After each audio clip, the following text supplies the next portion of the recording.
पिताजी जल्दी चलिए, वरना मैं आज स्कूल में देरी से पहुंचूंगा। मेरी टीचर बहुत गुस्सा करती है। हाँ हाँ बेटा, अभी चलते हैं, बस 2 मिनट रुको।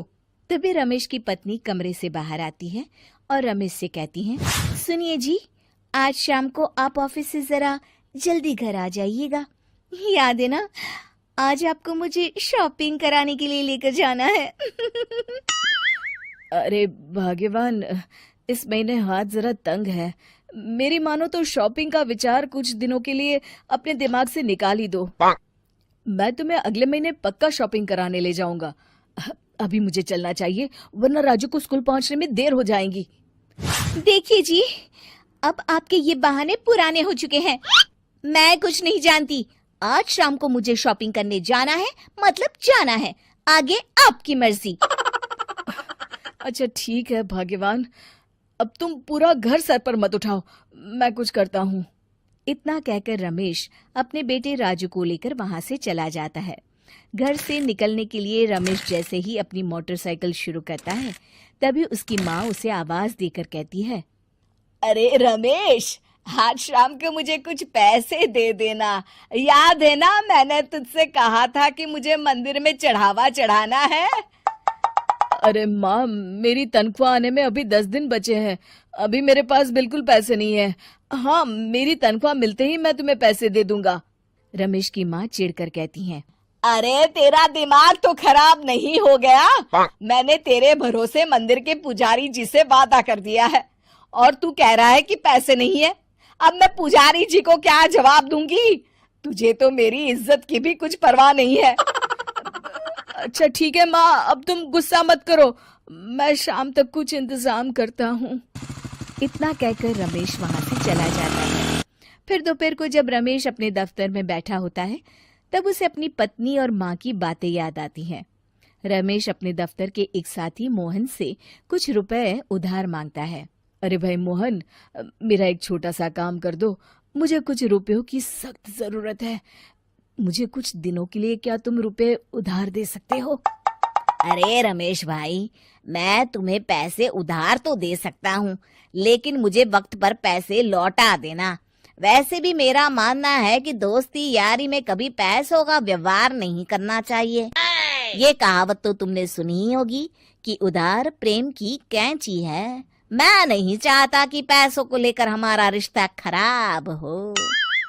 अरे मोहन, तुम बिल्कुल चिंता मत करो, मैं तुम्हारे पैसे वक्त पर लौटा दूंगा। फिर मोहन रमेश को पैसे दे देता है। शाम को घर आकर रमेश कुछ पैसे अपनी माँ को देता है और साथ ही अपनी पत्नी को भी शॉपिंग कराने बाजार लेकर जाता है। रमेश की पत्नी और उसकी माँ का स्वभाव जरूरत से ज्यादा खर्चीला होने के कारण दोनों हमेशा बेवजह पैसे खर्च करती हैं। फिर एक दिन, सुनिए जी, अगले हफ्ते हमने छुट्टियों में कहीं बाहर जाने का प्लान बनाया था। आपने पैसों का इंतजाम कर लिया ना? अरे अभी कहाँ, अभी तो मेरे पास बिल्कुल पैसे नहीं है। हम कभी और चले जाएंगे। देखिए जी, मैंने सभी सहेलियों से कह दिया है कि मैं बाहर घूमने जा रही हूँ। अगर मैं नहीं गई तो सब मुझ पर हंसेंगी। आप कहीं से भी पैसों का इंतजाम कीजिए जी। इतना कहकर रमेश की पत्नी वहां से चली जाती है। वहीं दूसरी तरफ रमेश की माँ भी तीर्थ यात्रा जाने की जिद करती है और रमेश से पैसे मांगती है। फिर अगले दिन रमेश एक सेठ से पैसे उधार लेकर अपनी पत्नी और बेटे को घुमाने ले जाता है और अपनी माँ को भी तीर्थ यात्रा पर भेज देता है। लेकिन जैसे ही रमेश अपनी छुट्टियां बिताकर वापस आता है, कर्जदार उसका जीना मुश्किल कर देते हैं। इतना ज्यादा कर्ज एक साथ अपने ऊपर देख रमेश काफी परेशान रहने लगता है। फिर एक दिन राजू की स्कूल की फीस वक्त पर न भर पाने के कारण रमेश को स्कूल में बुलाया जाता है। स्कूल के प्रिंसिपल साहब रमेश को सख्त हिदायत देते हैं कि अगर वक्त पर स्कूल की फीस नहीं भरी गई तो उनके बेटे का नाम स्कूल से काट दिया जाएगा। अपने बेटे की स्कूल की फीस भरने के लिए रमेश अपने दोस्त गिरधारी से कुछ पैसे उधार ले लेता है और स्कूल की फीस भर देता है।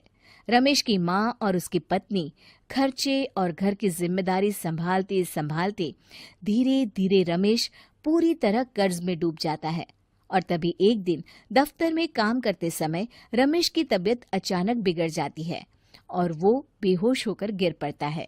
उसे जल्दी से पास के एक अस्पताल में भर्ती कराया जाता है। रमेश के घर वालों को ये बात पता चल जाती है तो वे सभी अस्पताल पहुंचते हैं।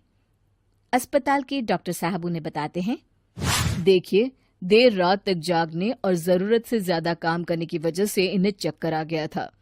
बेहतर यही होगा कि इन्हें कुछ दिनों के लिए पूरी तरह आराम करने दिया जाए।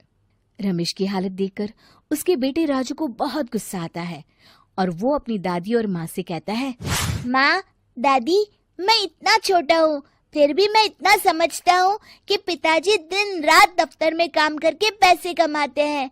पिताजी अकेला पूरा घर संभालते हैं और आप दोनों अपने फिजूल के खर्चों के लिए उन पर दबाव डालते रहते हैं। आज पिताजी की हालत के जिम्मेदार तो आप दोनों हैं।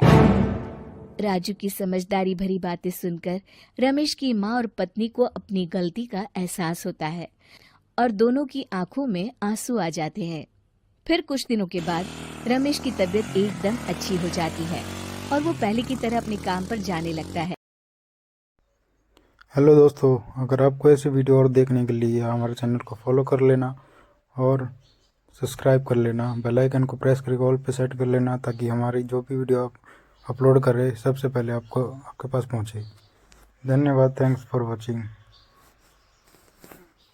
हमारे रिश्ते एक तराजू की तरह होते हैं जिसकी दोनों ओर जिम्मेदारी और समझदारी का वजन बराबर होना चाहिए।